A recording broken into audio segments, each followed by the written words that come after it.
G'day and welcome to one of the most special episodes we've ever had. And Christ, we've had some special episodes. We're sponsored, as always, by the wonderful folk at mintsports.com.au.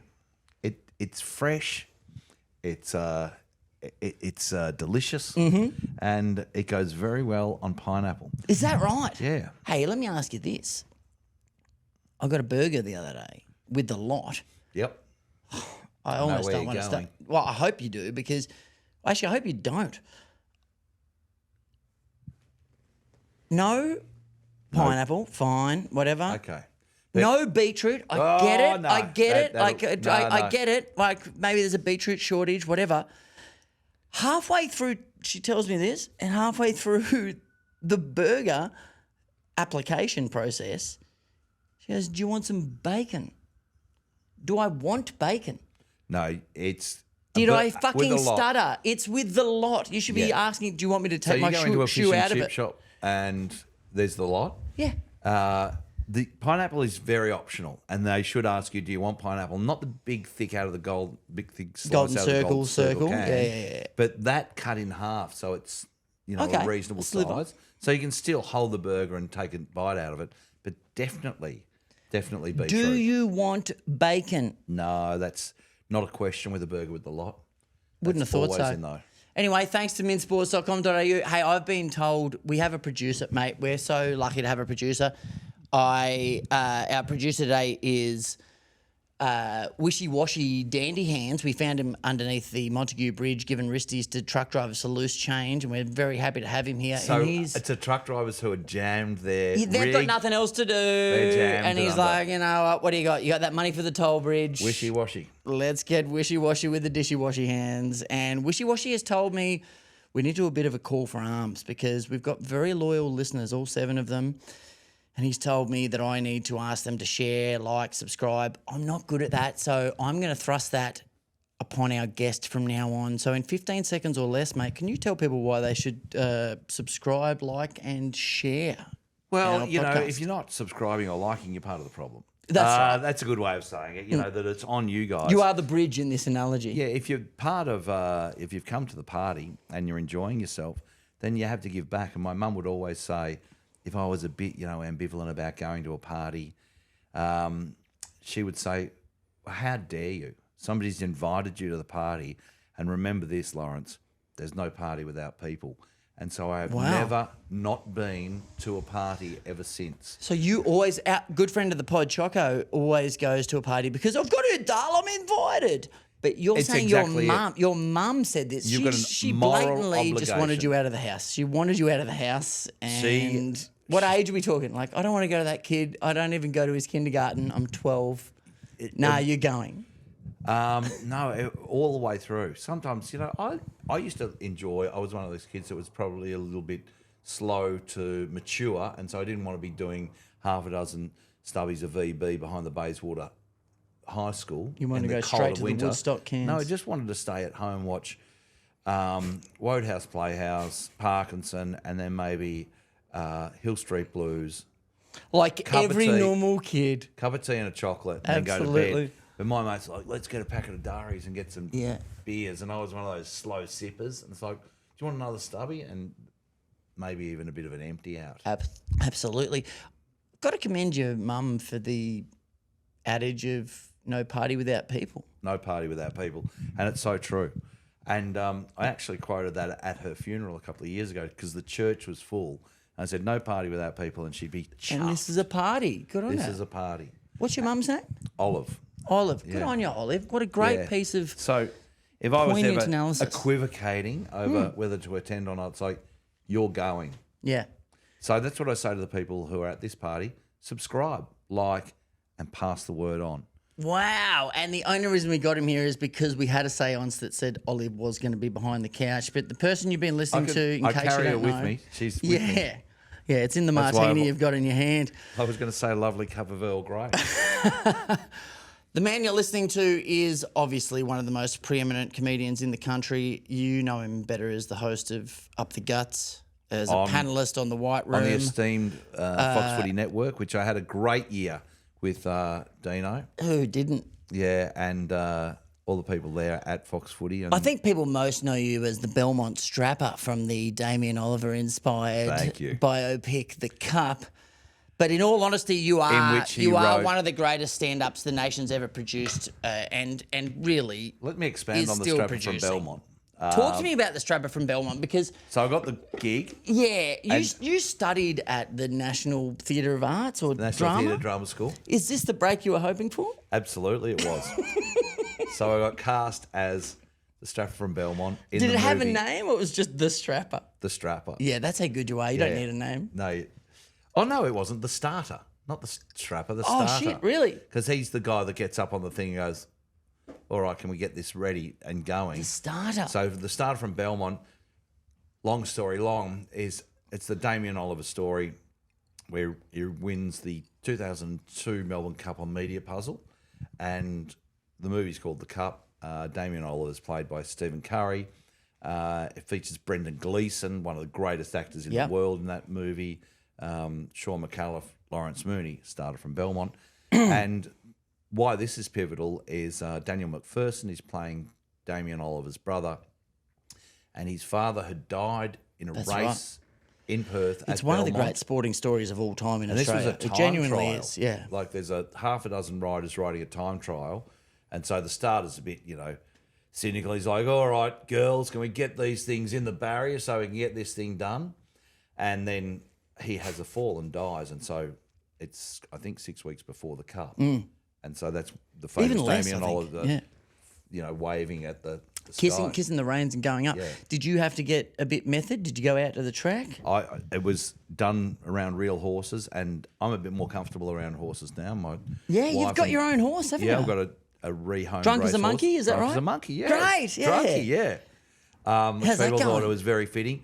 He's the most beautiful animal. Oh. Just loving, and he's very happy not to be racing, and he is out at a property that we put our horses on a Hmm. machine in well, I won't name where he is in case people, try and steal Drunk as a Monkey, and it becomes that'd some be- kind of it's- fine cotton affair. It's the next fine cotton, by the Yeah, way. yeah. They're going to paint it red. Yeah. Did you have a moment? I had a champion greyhound our mates owned, and I went to his debut race and he won, and I shit-faced bought 1% of him on the proviso that I'd, get 100% of him.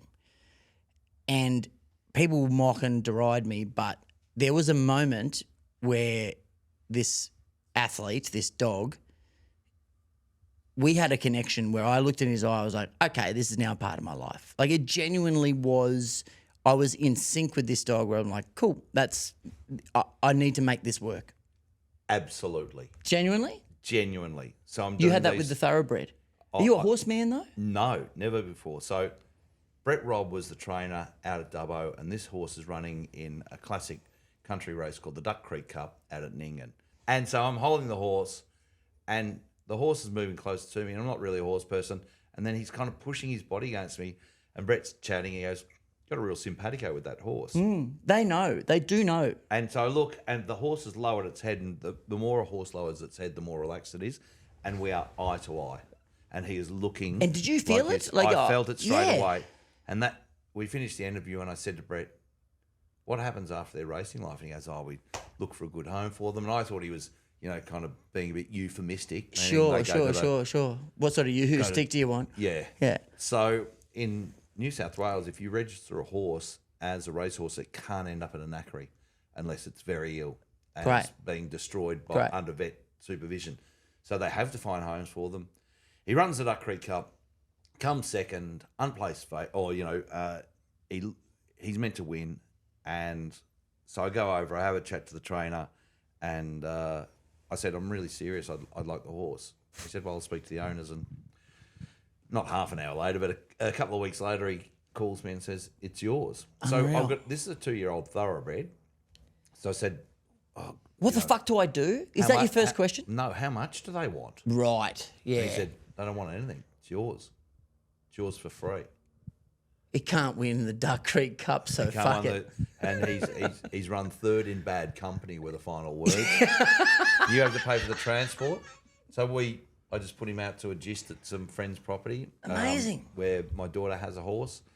And Is Has she got on the saddle? She hasn't got on Drunky, but my wife's got on Drunky, and I bet she has. So no worries, she loves a bit of How'd you get the daughter? Throwing the leg over Drunky. I'm not talking about riding me. Okay, sorry. But I will nibble sugar cubes out of her hand. Yeah, the salt lick is ready. The salt lick. He loves his salt lick.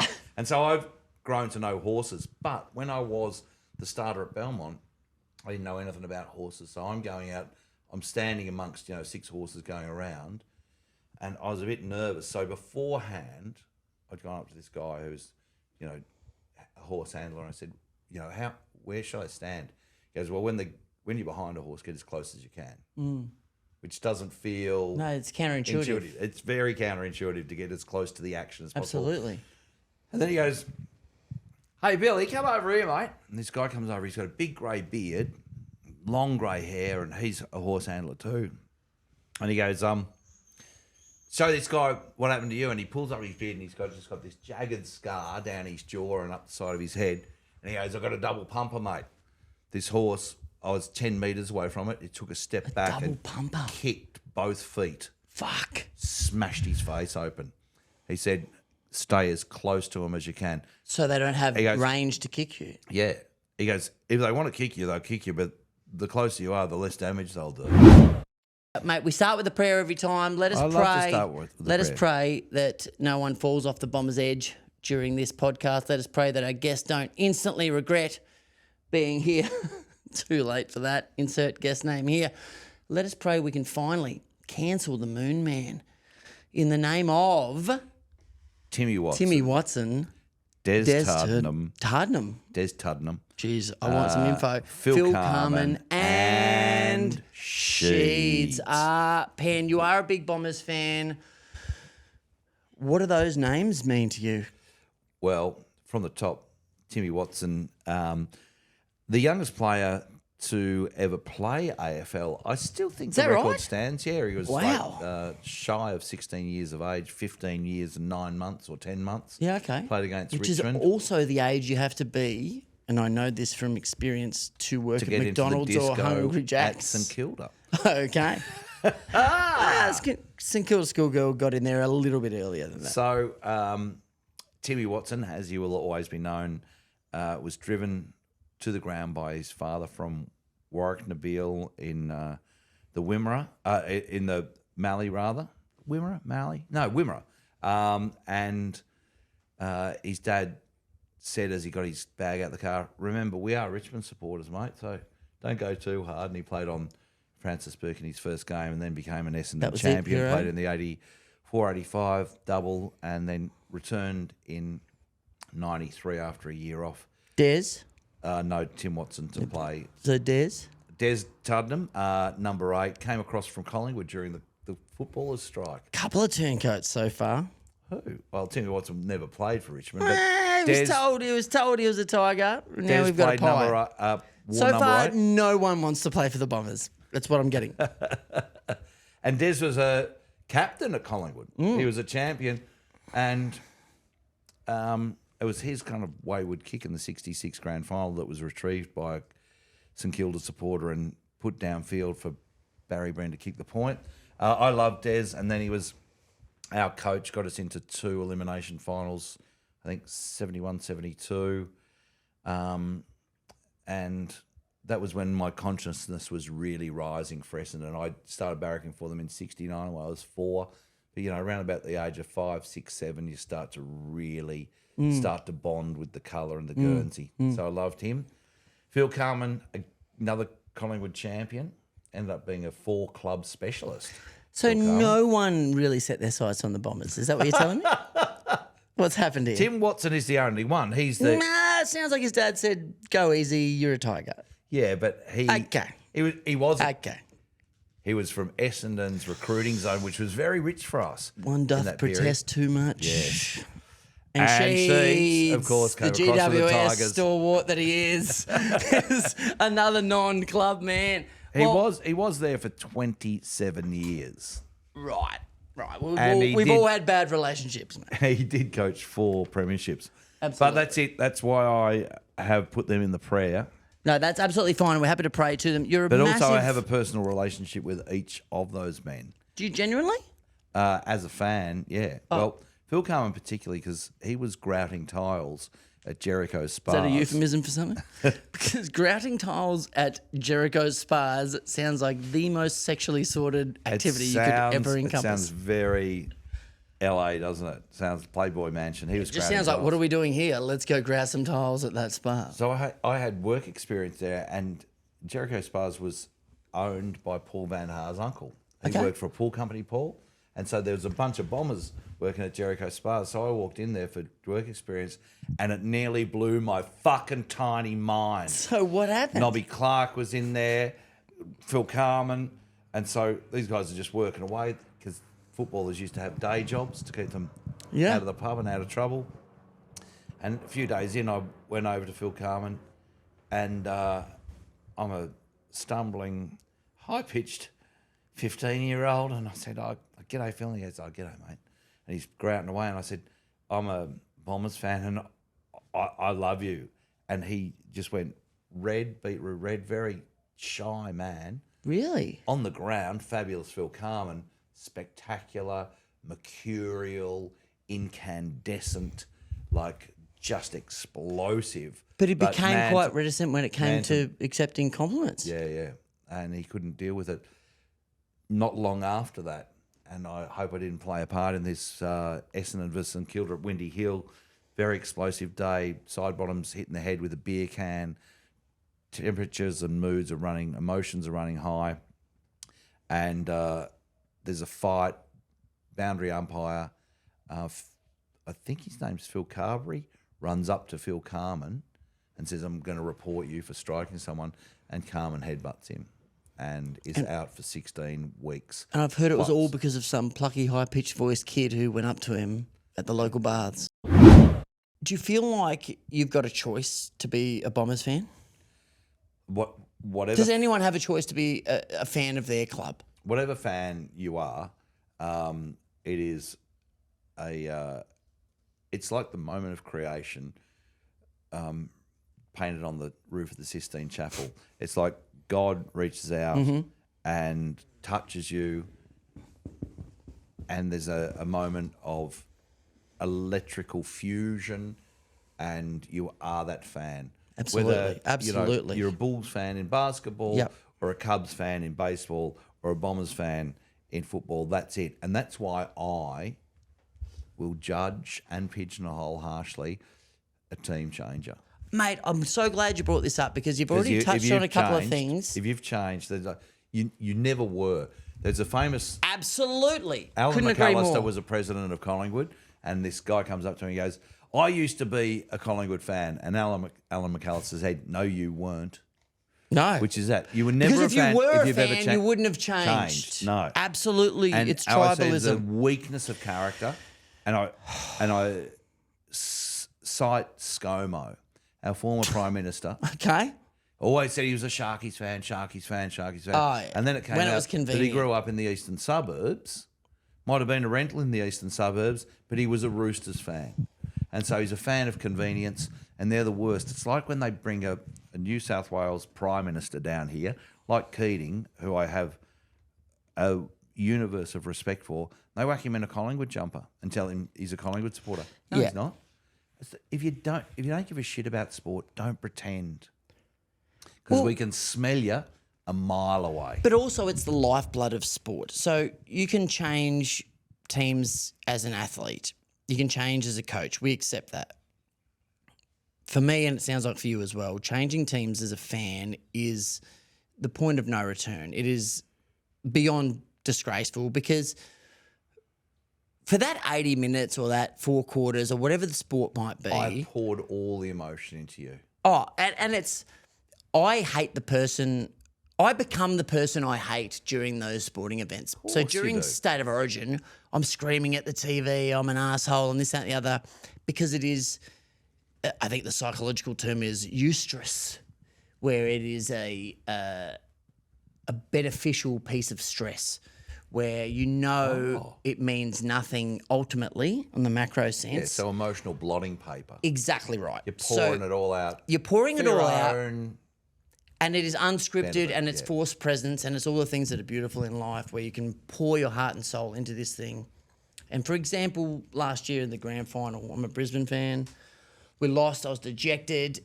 I will not watch that game again unless we win one or whatever. And it was an odd loss too. It's like so close.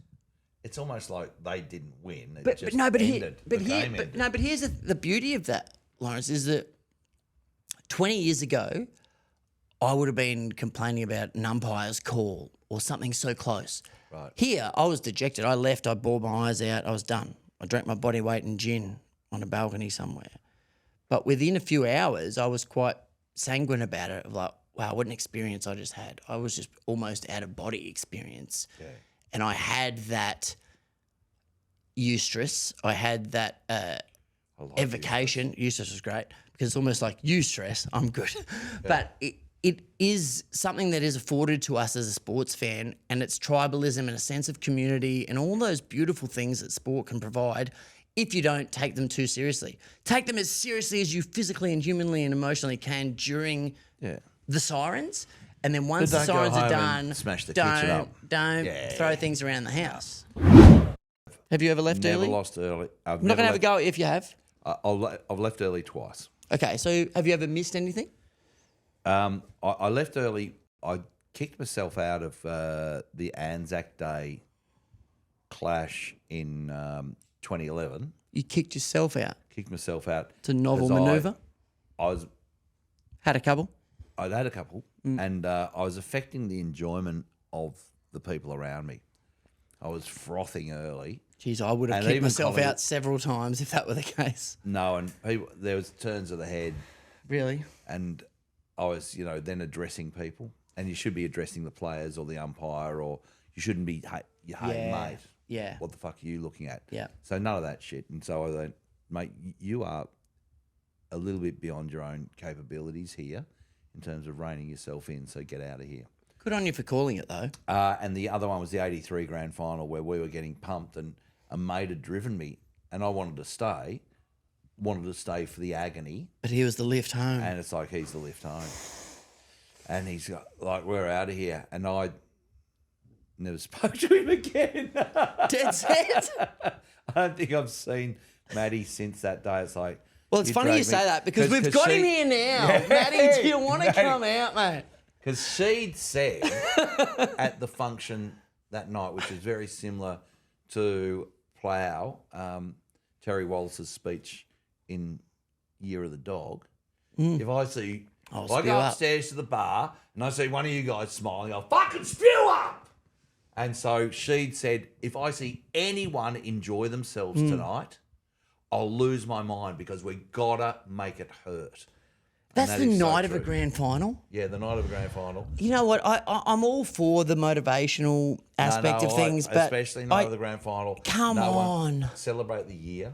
Yeah, it's you're it's a little bit one of the bevo. last That's two. very bevo. Oh, look, I don't have a neck and we're not really achieving. But seriously, I just find that a bit harsh. We went on to go win back to back. So you left early, mate. They won back to back. Can I do a little bit of nerdy comedy corner with you? Yeah, nerdy comedy corner. Just real quick fire. When's the last time you didn't headline? Friday night at the Comedy Basement at Morris House. Wow. Very happy not to. I consider myself the equal of a lot of my contemporaries. Tom Gleeson was coming in and he headlined. Great. The oldest bit you've got, you spoke about earlier about one of your older bits. Any that you're still doing? Any that you're still doing, or is it all still new every season? No, there's still bits that I... What's your oldest bit that you're like, that's still gold? That still holds up. What is that? That's a really good question. The oldest bit that still holds up. There's got to be something where you're like, fuck, I said that when I was 20 and it's still gold. Yeah. I used to quote a friend of my dad's that referred to drink driving. So it's a drink driving bit and I've been doing it for 30 years and I've probably been doing it that long. Not drink driving, the bit. No, I'm talking about drink driving. No, drink responsibly and never get behind the wheel of a car. Just drive responsibly. Drink as much as you want. Yes, that's correct. Anyway, one of those. But a friend of my dad's used to refer to drink driving as clipping the eucalyptus, which meant that he got so far so close to the side of the road that he'd the clip trees the would be eucalyptus. whipping the side of the car. He goes, Yeah. "Oh Jesus! Last night I was clipping the eucalyptus." Right. Which And that still holds up? and then you go on to explain that drink driving's wrong and you shouldn't do it. Have you got a pre-gig routine? I know you don't day drink, you said to me earlier. I'm not breaking any fourth walls here. Have you got superstitions pre-gig or anything like that? No, but I was classically trained at the National Theatre Drama School, so I'll go through a voice warm-up, Do you? which is my lips, bababee, bababee, bababee, bababee, bababee, papapee, papapee, papapee, papapee, papapee. Then my tongue, tatati, tatati, tatati, tatati, tatati, and then soft palate, so K's and G's.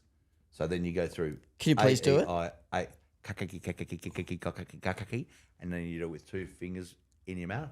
Kakaki, kakaki, kakaki, kakaki. So you're not working your jaw, you work your soft palate. And I'll be breathing and going through the head of the show. So the first 15 minutes over and over in my head. Oh, okay. So the first bit, by the way, sounded like real Guantanamo shit, but you'll go the intro in your head, but not the rest of it, so that hopefully it kicks into gear and you flow. I know that once I'm away, I'm away. Yes, you think about it without overthinking it. Yeah, because the opening is full of tension for the audience and for the performer, and it's like, let's you want to get be in them safe laughing. hands. You don't really even care if they're funny. You just want to not you wanna allow know that their I'm- energy to infiltrate your mind. Yeah. But also sometimes you know that the audience is just not with you. Mm. In terms of with you, they're not. They might be quiet. They might get out of there and say, that was the best show I've ever seen. So how do you shelve the negative concepts, much like an athlete would have to internally beforehand? How do you shelve looking at the crowd going, everyone's loving it apart from that one person there who's They're not hard to enjoying cut it? out. And so Can you do it? what you've got to do, and you feel the maelstrom building inside your head, you're going into a whirlpool, is I got to take a break. It's almost like so Can you acknowledge it, or is that too much? Sometimes I have acknowledged it. One night during this season, I've got a face microphone, so like a mic pack, Yeah. and if I sweat excessively, it gets onto the mic and then it just dies. So I had to take the mic pack off. Wow. I said, ladies and gentlemen, my mic has died, so I'm going to have to get the side of stage mic. My mic's died, but not as badly as I'm dying. Okay. And this woman, I find that this woman- acknowledgement is the key. yeah, the audience laughs, but this woman nods yes. And I said, well, you could make it a little bit more of an effort. Yeah. And that's, don't turn on the audience, because she might have been nodding for no reason whatsoever to agree to help. Yeah. You don't know she's having a shit time. Never turn on your audience. No, that's right. I mean, entertainment in general is a Or your very guests, bizarre. Well, I'll turn on you any second now. Entertainment and stand-up's otherworldly. I mean, entertainment's another industry, but you've had myriad jobs in your life. There's nothing You haven't in this industry that I will say no to. clearly, as is evidence to hear. We actually asked you to come here and look for gas leaks with a candle, and it's weird that you said yes. But This feels like working in one of those. I hope it's as peep dodgy shows. as you'd hope. It yeah. feels like a peep show. Yeah, where the curtains are going to close, and they'll put there's guys $2 looking in. through a Yeah. little slot in the wall. And it's not just because And I've been we're meant to be whacking off the masturbating. entire Yeah. time. Yeah, that's right. What's the weirdest job you've had? In showbiz or No, in just life. In life. I suppose debt collecting. I was a debt collector for a long time. Door-to-door style? No, not knocking on doors, ringing people up. And I was a master of psychological Getting in on manipulation. them, yeah. And the guy who I was collecting for said, "We have never had anyone like you." And when I was at What an drama school, honour. He was paying Of me, all the squirmy pricks we've had, you are the best. What is your secret? Yeah. I said, I am a sociopath. So what happens is someone owes, they don't want to pay because the product is shit. And so you ring them, I'll send the check next week. I'll send it next week. And about 3 or 4 weeks in, these are small business people mostly. And you'd call them and I'd say, you said you're going to send it next week. And I had an on-air persona, which was low status. I'd say My bosses you are said- you telling said me you this. were going to send me the check, 3 weeks ago, and then last week you said this, and read their little file back to them. Like, yeah, I'm going to send it. It's like, I think you're a bludger, and you call a small business person a bludger in this country, and they become incendiary. But they pay it? No, What's the end game? Well, this is the pivot. So they say they call you for everything. You fucking weak piece of shit. You don't. I get up at 6 a.m. every morning. I'm in here. I'm working 12-hour days. They tell you their life story, and they are yelling They the just worst verbally possible abuse eviscerate at you, yeah. And then they hang up on you. It's like, gotcha. What's the outcome? 5 minutes later, They pay it. post adrenaline. They feel shame. They feel shame. And shame is the most powerful emotion. Yeah, hello. It's like, it's Len again. It's like, I told you to fuck off. Like, yeah, but, you can't speak to me like that. All right, I'll put the check in the mail tomorrow. Just go and fuck off, mate. So you call them back and elicit the empathy, the sympathy from them. Because they're post adrenaline shaking with anger. I can't wait to get a phone call from you in 4 minutes. All right, we're about to go. So I had these checks rolling in for debts that they had never been able to. And all I do is bait people. I was in a very early troll, is what I'm saying. Did that transfer onto stage? No, it's You're just a psychopath. just a trick I live in using my love life. You shouldn't say that my cock's not pink. Were you a customs official? I was a customs officer. Officer, what was that involving? That involved, searching people as they came in by air or sea. Oh, my God. And I was a drug detector dog handler in the customs service. Oh, my which is where my God. I lot would of love to dogs get came pinged in. by you. So people would always say, did you ever find drugs as a customs officer? And my pat response is, found a lot more drugs as a comedian than I ever did as a customs officer because people declare them to me. But I still seize them and destroy them under supervision with my face. Last one. Who wins the flag this year? GWS win. I'm hearing a bit of that. GWS win. They've been there. You got to lose one to win one. Yeah, all that sort of yeah, stuff, yeah. and you got to know the bitterness. But I think they're a team on a mission. They look good. I think they're just going to really serve it up to a few teams, and also a little bit under the radar. It's like your little brother. You're just knocking him out of the way, and then one day he's 19 and runs through you. Yeah, You go, and is okay, it he's grown up. also that there's not a major couple of dominant Melbourne teams? So if Collingwood or Melbourne or whoever were supremely strong at the G, you'd think, they can't beat them there. Yeah. But really, like they could get an interstate team. Collingwood having a year off. They're just having a year off. I'm spewing we didn't get to Dacos, but that's fine. I can deal with that later. And GWS, okay. And there's no other Melbourne team. Melbourne are touch and go at best. They've got a lot of doubt, that club. And that's And you're a what I man put who it knows down about to. doubt. I know about doubt, and if you can embrace the doubt, but when you're talking about, Clayton Oliver owning his indiscretions, it's like, fuck, guys, you are about 3 years away from a flag again. I think the second you're owning anything or taking ownership of something, Or sitting in you're front of basically covering up old track wounds. I am going to be honest in front of the leadership group. I'm going to take responsibility for this in front of the. Shut up. Game over. You are still. It stumps. You're at Sorrento doing some Percy shit. It's those non-prescription drugs again. Yeah. All right, mate. We always ask at the end, what have we learned? What have we learned this episode? Geez, we've learned a lot. We've gone through so much. We've learned that. Learned? Well, here's the thing. Is it learned? Are you learned? You are learned. However, you've learnt something in the past. And you can go either or, but I would have said, what have we learnt? So has it been spelled incorrectly or was it spelt incorrectly? We've learnt that you are a stickler for grammatical correctness, and I Which love is- that. We've really put you through the ringers. I love you so much. The only thing left is to say is to stay mint. Lawrence, it's been an absolute treat to have you here. Always a pleasure.